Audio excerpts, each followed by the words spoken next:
Hello everyone, welcome to Radically Loved Radio.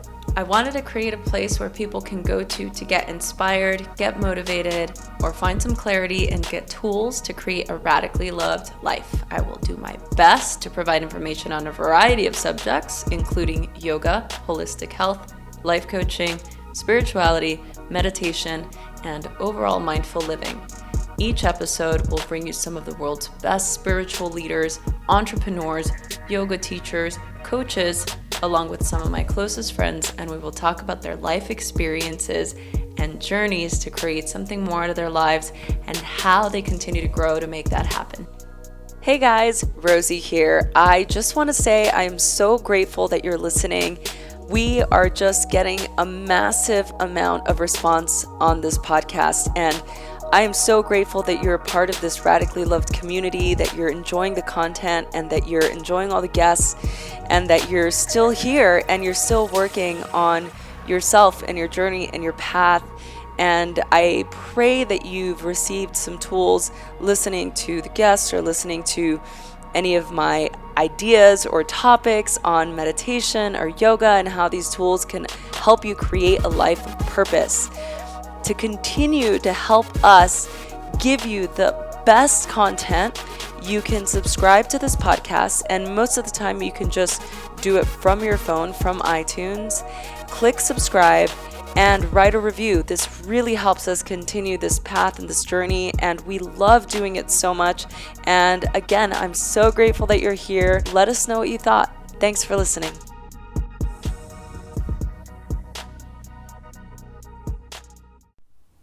Ruby Fremon is all things self-love related. She is a transformational coach and an inspirational speaker and just pretty much an all-around self-loving badass.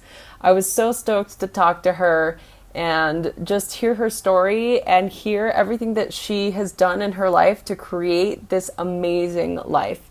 We're also neighbors. She lives in the same city as I do, and I was so excited to connect with somebody who's like-minded and is so inspiring and is doing so much work to help women and men all over the world create the life that they want. Remember to share with your friends and message me on Instagram or Twitter or email and let me know what you thought about this episode. Ruby, I'm so excited to have you on the show. Thank you for making time for us this afternoon. I know that you're busy, so I really appreciate you being on.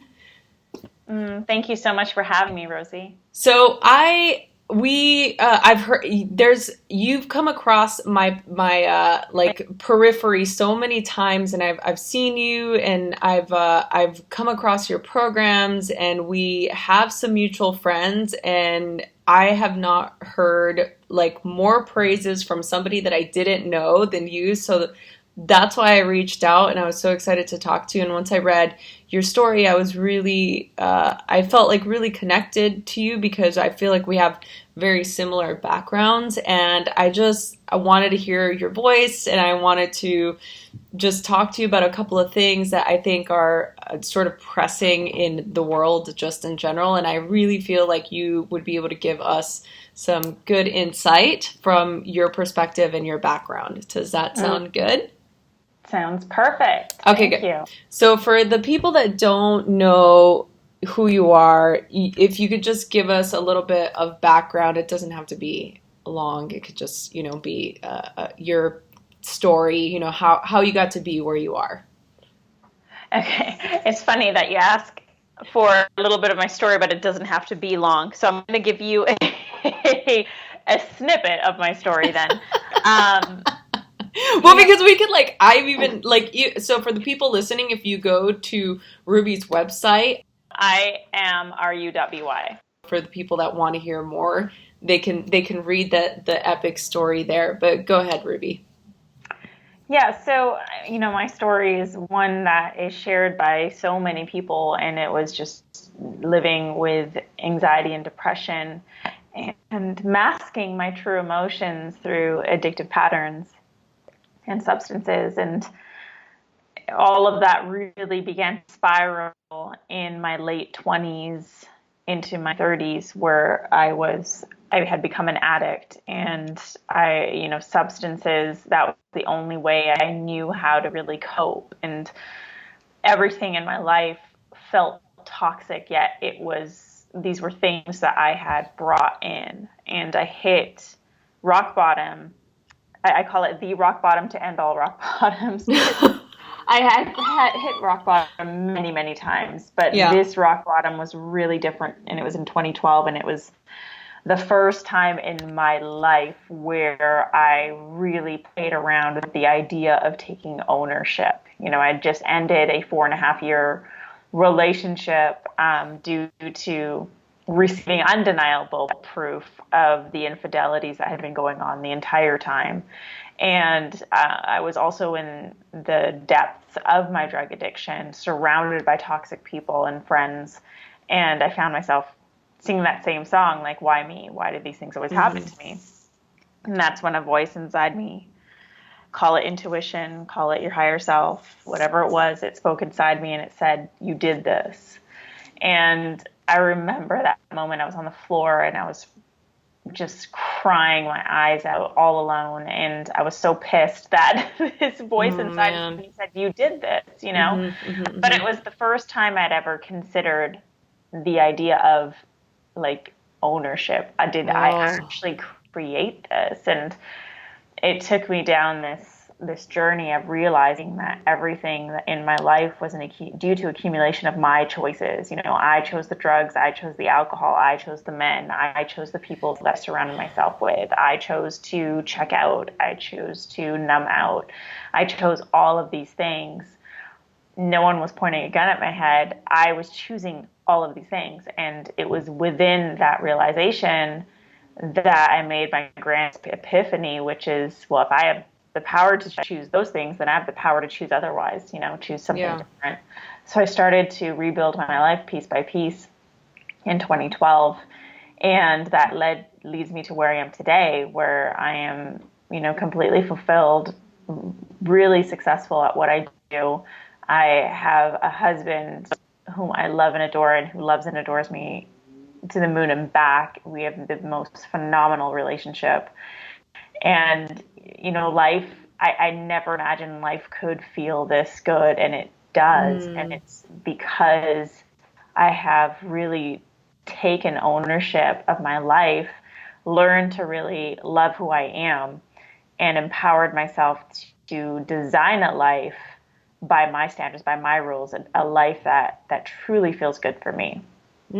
That's and your conviction and your passion, it really comes through. And I mean, that's kind of part of what drew me to you. It's like you can hear it, like the conviction of how committed you are to creating the life that you want it's unshakable. And I think it's so huge to, as a coach, right? To be effective is to be able to like really believe in that message. So Mm-hmm. I'm curious, something that you've talked about in the past, and also it's part of your story, being around toxic people and how you were able to remove yourself from those situations, and how you heard that voice inside of you, like telling yourself to take ownership, which I'm sure like your body was rejecting.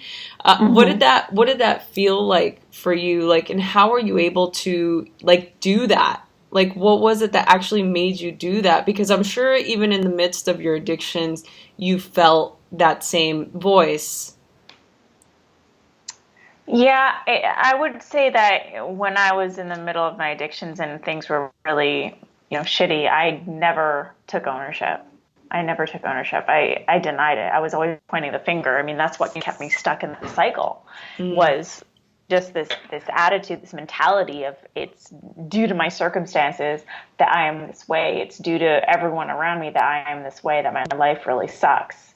And in that moment in 2012, when I was on the floor and crying, and I had that realization, it was then that I made a decision, right? And that's what this is all about. It's making decisions. And I made a decision to create a better life for myself. And a lot of people think that they make decisions in their lives. People make decisions to go sober, but they don't go sober. Or people make decisions to go on a more positive path, they don't end up doing it. And it's because you haven't really quite made the decision to do so. For me, I made the decision. I decided that that was my only option. There wasn't anything else that I was willing to do or experience other than a better life for myself.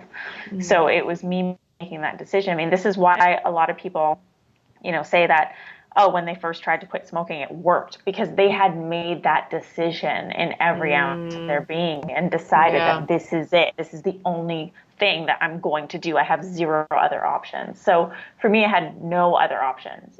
I was 150% and completely dedicated to seeing this through. Yeah.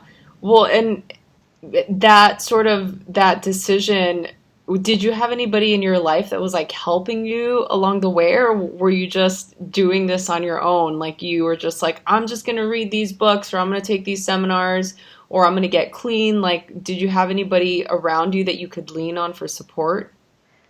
No, because I had pushed everyone away. So Uh, I had pushed everyone away, including my family. And I remember when I was like right after this moment and I was starting to shift, I mean, it was a really, really gut wrenching, difficult time because I hadn't just lost my partner, but I lost my stepkids in that process. And then, whom I loved very, very much. And they had been in my life for 4.5 years. And I had also lost a lot of friends because it was with these friends that the infidelities had happened.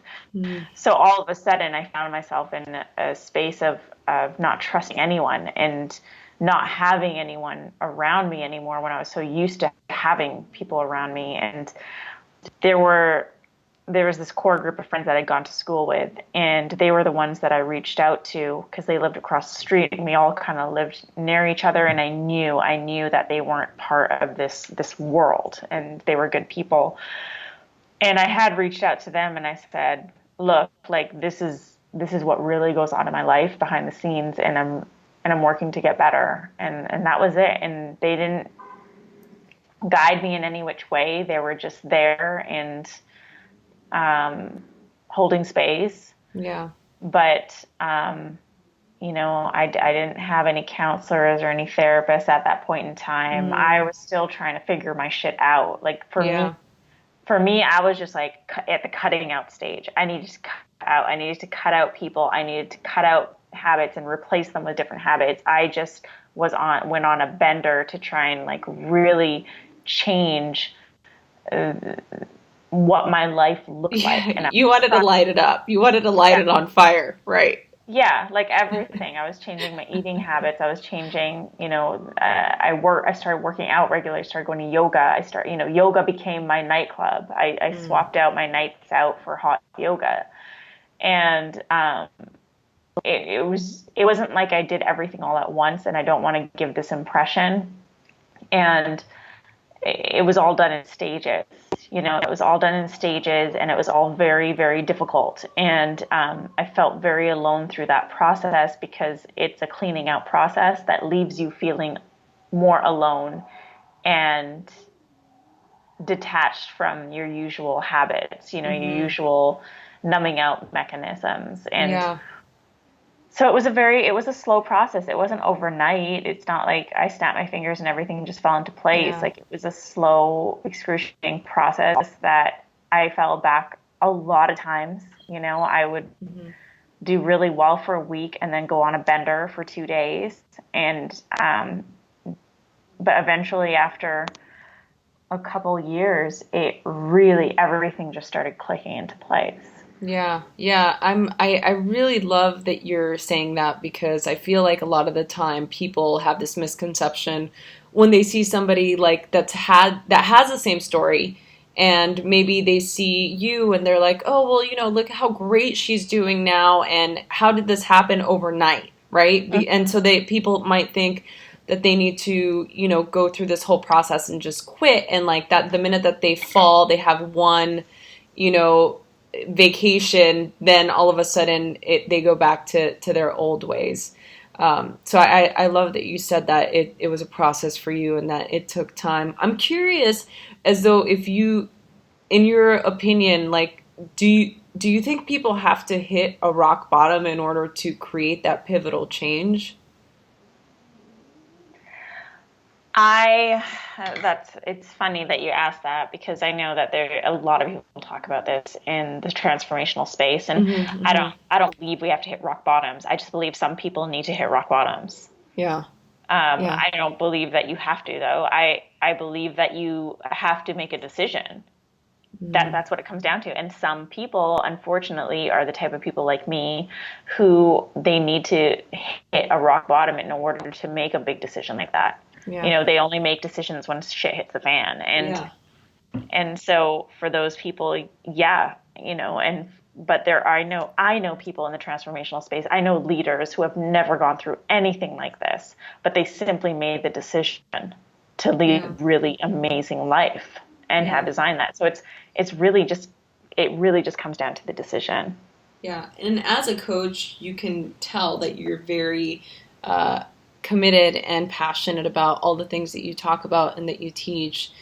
What do you have you ever encountered somebody that you really wanted to help, and you've been through this, that you really wanted them to see the other side, but couldn't get through, or maybe you were able to get through? Like, what was that process like for you? I'm always curious with people that work in the realm, like of self-development and transformation. It's like, what do you do when you encounter that person that you see it for them, and they've just not quite seen, they don't have a vision of what the other side looks like? It's just not their time yet. I mean, I don't know how to put it in any other way. Am I allowed to swear? Oh yeah, go ahead. No, Okay. this is totally Because curse friendly. Do it. I'm blunt as fuck, and so if people aren't ready to see it, they're just not there yet, and that's cool. You know, like everyone's on their own journey, You're like, that's and cool. I don't care. right. I mean, it's as a coach, it's not my job to drag someone through. It's Right. my job to help empower them. That's my job. I'm not here to just lay out advice and lay down the bricks and have you walk it. I'm here to guide you on finding that power within you and laying down your own bricks and walking down your own path. That's what I'm here to do. Although anything else would be enabling. You know, anything Yeah. else would be doing the work for them, which means they wouldn't Mm, learn. And if people are not in a space where they can actually envision something for themselves or see something or even desire it, mm, then that's cool. That's their journey. Like we can yeah. plant seeds. This is why I am so heavy on social media. I call it seed planting. I'm just inspiring the masses. Whether people take that advice and run with it or take that inspiration and run with it or not, that's up to them. Hmm. Yeah. How do you think that social media is aiding in the efforts that you're trying to set forth with, what you do for a living? Like, is it helping, or do you think social media hurts sometimes, it being the killer of joy by comparison at times? Or do you think it's we need to just change our mindset? What's your opinion? I think social media, just like anything else, has its dark and its light. It has its yin and its yang. You know, there's good and there's bad. But I mean, the whole thing about comparison. So I grew up in the days without internet and cell phones, and I didn't have internet in school. So I remember those days, and you I still do compare. too. I do too. Yeah, you compare in real life. Yeah. So for to all anyone who thinks that comparison, how it came to be through the internet, it's like we all did that shit beforehand. We did all those things before the internet came out. Is it a little louder now? Sure. But social media, just like anything, is you have to be responsible with the time that you spend on it and the way in which you use it. I unfollow people who post shitty updates. Like I unfollow people who are just Debbie Downers. I like to keep my feed looking positive and feeling positive. And that, I mean, why would I want that shit on my feed, And now Facebook has that tool where you don't have to unfriend someone. You can just unfollow them. Right. So, I mean, for me, social media is my number one driver for my business. It's how I build my tribe. I get 90%, 95%, I would say 90% of my clients through social media. It allows me to connect with my tribe members around the world. It allows me to connect with friends around the world and make really great relationships with people around the world. I mean, I see it as such a powerful tool, but that's how I choose to see it, right? Because social media is a tool, and you can choose to use that tool in any way you wish to use it. You can choose to use it for good or for bad. Yeah, I mean, you said it at the beginning. It's like it could be either a tool for good or a tool for bad. I totally agree with you. In the work that you do, you're very vocal about empowering women and about, you know, your tribe and having people around you that are like-minded and support you. Why do you think it's important for us as women right now to find that? Because there has just been way too much competing going on over the last God knows how many decades, you know? And sisterhood was a real thing back in the prehistoric days.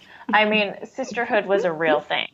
And women support each other. I mean, that's just who we are at the very core of our being, which is why it feels so awful when we're in competition with each other, when we're working against each other. Like, that's why it feels so awful, because we're like literally working against what we're programmed to do. And I think that a lot of these women are coming from this like weird scarcity mindset where there's not enough to go around, but there's an abundance of good shit to go around. And if we just support each other, we can actually rise up together. But you know, but each individual woman in this process has to be empowered from within to be able to do this and to hold space for other women while continuing to build, you know, their empire and their lives. So I would love to see more women coming together. I quite frankly have had enough of like dealing with women in my life that just aren't nice people. And it's not that they're not nice people to the core, it's that they're choosing to not be nice in those moments. And I don't like to engage in that stuff. I don't like to engage in any sort of drama. I actually will walk right away from it. But what I do love to do is support women who are really ready to receive that support and hold space for others. Yeah. I love that, Ruby. I love that. I totally agree with you. I think that, you know, we can't have enough of that. And I feel like, too, when you surround yourself with the right people, that that energy just begins to kind of fall by the wayside. It just naturally, you know, over time, those people that are those negative Nancys or Debbie Downers, like they just start to kind of go away, you know? So I like that. What are you most passionate about right now? I am most passionate about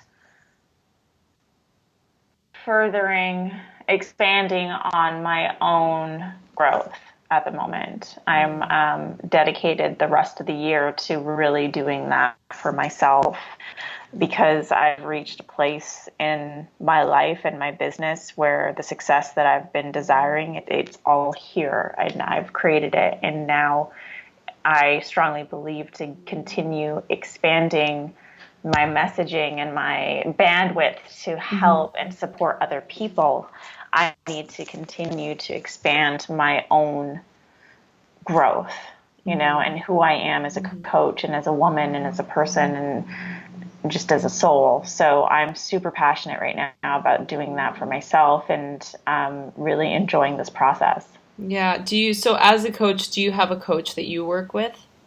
Yes, I have had many coaches throughout my, I mean, I've had a few coaches. I I shouldn't like say that many you're like coaches. many. You're like I've had many. I've had like a couple coaches that I've worked one-on-one with, but then I have other trainings and workshops that and masterminds that I'm a part of. Okay. Again, like surrounding myself with support, and yeah, I love having a coach. I love having a support system because as a coach, I hold space for a lot of people, and so to have somewhere to go where the space is held for me is amazing. Yeah. How do you take care of yourself? I do a lot of things, and I'm really good at this. Actually pride myself on being a successful woman who has work-life balance. Like Mm. I have balance in my life, and I love it. And so, to all the women listening, if you believe balance is bullshit, I'm here to tell you it's not. You've just got to get your priorities straight. So Oh, just dropping the mic. I was like, oh. I mean, and I'll tell you why. Like That's this isn't awesome. my first, this isn't my first rodeo in business. I've owned other businesses, and my business before this, I was working insane amount of hours, like 70 hours a week, and For yourself, or was it for a company? it was for myself. I owned my own social media marketing company, and I did Okay. social media for 5 different companies, and so Oh I my I goodness. was working a lot, and I drove myself into adrenal fatigue, Oh. but really extreme to the point where it took me about 9 months to recover. I did it naturally, but I recovered. And this is a common problem with women. Hmm. So I don't even remember what the question is, but I'm just going on this riff now. So I hope you're cool with Just it. do it. Do it. Okay. So when I shifted into my coaching practice, I decided that that was not the way that I wanted to build this business and this Hmm. purpose. And I really wanted to honor the things that were most important to me. So I took into consideration the things that I value the most in life, family being number one. So I decided, family's number one for me. So there's no way in hell I'm letting this business take over that time. And even I remember working with my first coach very early on in my coaching career, seeing her hustle and like all the other people in our group hustling, and everyone's just hustling. And I'm like, I don't want to hustle. Like I want to build this intelligently and Yeah. wisely. And I did. And so from the very beginning, I have always kept my evenings free. I only work Monday to Friday on my on in this business. On the weekends, I'll select, certain days. Like if I have a launch or I'm creating something and I really just want to put some time in, I'll select it and I make that decision with my husband and say, "Hey, Saturday, do you want to have a work day from like 10 to 2?" And I set boundaries, but on the weekdays, I work until, anywhere between 5:30 and 6:30 depending on my clients. And after that, my laptop's in the other room, and I cook fresh dinners every night. I take very good care of myself, of my husband. In the mornings, I start my day at 5 a.m. My husband and I actually both do. We start at 5 a.m., meditate, we go to the gym, kick ass, come home, take dogs for a walk, have a sit down breakfast, which surprisingly not a lot of people do. Um, Talk about our days, and then we go to work. I go Yeah. into the other room, which is my work. Right. That's amazing. I have literally, Tori and I have the same exact. Well, he doesn't wake. I wake up at the same time that you and your hubby do, but he wakes up when it's like time to have breakfast that I've prepared, so we Mm, can sit down. He missed that yeah. whole beginning part, but yeah, I totally. That's so great. So you have some boundaries. You've got a routine. You've got ritual in your life. So like this is how you for the people listening who are like, how do I do this? She literally just like mapped it out. And I Mapped mean, it again, out. it was like the decision. I Yeah. decided to do it this way. I decided Yeah. I didn't want to be one of those female entrepreneurs who's always hustling, Yeah. around the clock like that. When women brag about that online, because there's a lot of women that do that, like, oh my God, I put in like 12 hours of work this weekend. I'm like, holy shit, really? That sucks. Like I was at the Yeah. beach. But it doesn't have to be that way. You just have to work more intelligently with your time. And Right. set boundaries with everything and really honor what's most important to you. Yeah. And if self-care and self-love and taking care of your needs is important, which it should be for all of you, then make decisions that really honor that. Yeah. I totally agree. Thank you for sharing that. So I just have a couple more questions to ask you. This is in regard to your life. So what area of your life do you feel the most free in? That's a really interesting question that I've never been asked before. What's the area of my Yes. life that I I'm feel the like, yes. free in? Score. I, I, I would say my love life, my Mm. relationship with my husband. It's unlike anything I've ever experienced. It's me, other than just me on my own, being me. It's like the one place where I am just me 500% of the time, and it's Hmm. cool. It's cool, Yeah. and that to me feels freeing, and to be supported in that way. And we have a really, really great relationship where we understand when we need to hold space for each other, Hmm. and we do that really well. So I really do feel the most free in my relationship. Oh, good. And you said earlier, as part, and this is as part of just your journey, you had a tumultuous relationship prior. So how have you been able to move past that sort of imprint in your relationship now? I've had tumultuous relationships. That was just one of them. I've actually also been married before too. I was married for 5 years, and then after that marriage, I went on a bender of, a bad guy after worse guy after even worse guy, and Mhm. um, you just get over it. I mean, I'm I'm a so I love, I teach a lot of self-love. A lot of my Yeah. practice is based on self-love and empowerment. Yeah. And there's that question of, do you have to be in this place of self-love before you get in a relationship? And I say you have to be in a place where you're 150% dedicated to self-love before you Hmm. get in a relationship, meaning that nothing will ever get between you and you. So for me, I healed as much as I possibly could before getting into my relationship with my husband, and the rest of the healing continued with him, showing me that things are different. And I did the same for him. I did the same Mm. for him. So we were both healing together, and yeah, you just when if you decide, because again, it's like choices and decisions. This is what Yeah. life's all about. If you decide to hold on to your baggage, that's your prerogative, but that Yeah. shit is going to really fuck up your future relationships, so Yeah. you have to make that choice of like, am I really ready to forgive and release? And I really have forgiven my ex. I've forgiven all of my exes, and I've fully released that, and I understand like everyone's on their own journey. So that in itself, and me taking ownership, Mm. helped me make those strides forward Yeah. so that I can have this happy relationship without Mm. that baggage. Yeah. Oh, that's deep. Thanks for sharing that, Ruby. That's really deep. What advice would you give your 15-year-old self? Oh, what advice would I give my 15-year-old self? I almost want to say nothing, because I really enjoyed the way that I came through. I mean, as shitty as things were at times, and as difficult and as tough and gut-wrenchingly painful things were, I am who I am because of everything Yeah. that I have been through. So if there's one piece of advice, I would just say it gets better, keep going. Yeah.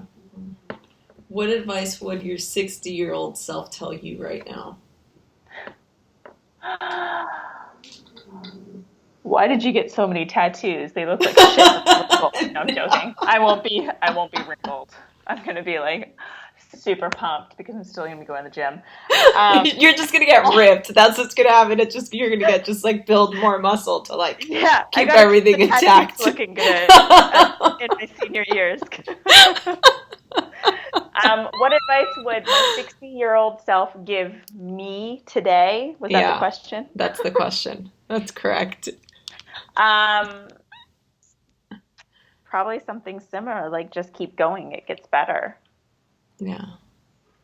Oh, I love that.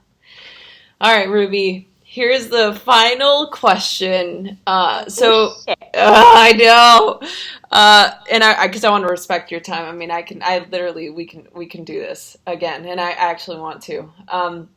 So, radically loved is this idea that we are radically loved by God, your higher power, source, energy, baby, Krishna, whatever it is that you believe, you're fully supported. The universe works for you, not against you. And I created this platform as a community for people to just come to and listen to people's stories, listen to their processes, what their rituals are like, just to get information, wisdom, inspiration, whatever it is. But we're all in this together and we're all supported. So the last two questions for you are, how do you feel radically loved, and what do you radically love? How do I feel radically loved? I feel radically loved by really making the effort to be present in every day. And being present, meaning being present to the infinite support around me, being present to all that I have to be grateful for, being present to what is real versus what is going on in my head with my inner critic, being really present with that. And that really helps me feel radically loved. The second question was, what do I radically love? That's correct. Myself. I hope there was a hand gesture that went along with how you just said that. There really was. It was a gang sign. I was just like, yeah. Okay. I mean, I radically love myself. I radically love my life. I radically love my husband and my family members. I mean, I really, really do. And it feels so good to be at a place in my life to be able to say that. Wow. That's amazing. Ruby, you're amazing. I'm so happy that you were on here and that you shared your wisdom. And I really admire the way that you have a no bullshit approach to, creating a community of empowerment, and not just women, but also men. I know that everyone is included in your efforts. And I just really admire the fact that you're passionate about breaking through people's limiting beliefs and helping them get unstuck and cultivating a life of self-love and health and everything. So I'm totally on board with that. I'm honored that you shared your light and your love with us in this platform. So thank you for doing that and for being on here. Oh, thank you so much for having me. Where can people reach you? People that want to, have questions or they want to connect with you personally, where can they go? You can find me on Instagram or Twitter at I am Ruby. You can also find me on Facebook, facebook.com/I am Ruby. And reach out to me there, or of course on my website, iamru.by. Basically, if you Google I am Ruby, you'll find me. Okay, so if all else fails, do that. And for everyone listening, all of those links are attached on the show notes, so you can just click on the show. The links are there. You can click on the links. Before we go, Ruby, is there anything that's coming up, anything that you're wanting to let us know about? Are you doing any workshops? Where are you? Where can we find you? Anything that you're doing coming up that we can look forward to? Right now, I am planning for my 2018 line of events, and Amplified Soul Live has officially been booked for March 2018 in LA. This will be the second one happening. Oh, yay! I heard about the one that I missed before, so hopefully I can make it to this one coming up. So I'm excited about that. So head to my website and click on Amplified Soul Live, and you can get on the wait list and be on the first to know when the early bird tickets are going to be announced. And other than that, I have a lot of things in the works. But if you really do love my vibe and my energy and would love to receive more of my no bullshit advice in your mailbox, in your inbox, then subscribe, because I send out love punches every single week to my tribe, and it's really just these really short, straight to the point, no bullshit emails that are going to help you get your shit sorted and get your life on track. I love it. Ruby, you're the best. Thank you so much. Thank you. Thank you. Hey everyone, I hope you enjoyed this episode. I am so excited to continue to do this. Please share this with your friends. Email us, message us on Instagram at Rosie Acosta or on Twitter at Rosie Acosta. Subscribe on iTunes, write a review. We love doing this, so please help us continue to keep this podcast going. Thanks for listening.